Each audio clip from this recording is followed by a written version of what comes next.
Welcome to our channel. Today we how to activate PSLF employer certification updates, complete guide step by step clearly. To activate PSLF employer certification updates, start by visiting the Federal Student Aid website. Log into your account or create a new one if you don't have an existing account. Navigate to the Public Service Loan Forgiveness section.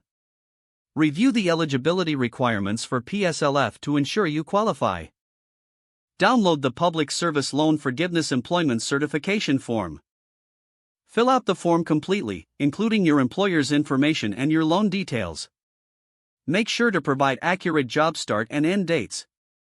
Obtain the signature of an authorized official at your employer. Submit the completed form through the appropriate portal on the Federal Student Aid website. Monitor your loan servicer's website for any updates regarding your certification status.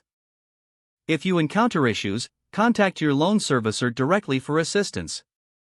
Keep copies of all submitted documents for your records.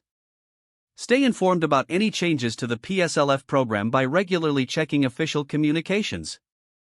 If the page does not load, refresh the browser or try again in a private or incognito window. Make sure you are using the correct email address, then retype it carefully to avoid small typos. If your password is not accepted, use the reset option and create a new strong password you can remember. Check your spam folder for verification or security emails, then complete any requested confirmation steps. Enable two-factor authentication if available to improve account security and reduce unauthorized access risk. After signing in, review your profile details so your contact information and settings are accurate and current. If you see an error message, note it down and try again after restarting your device and internet connection.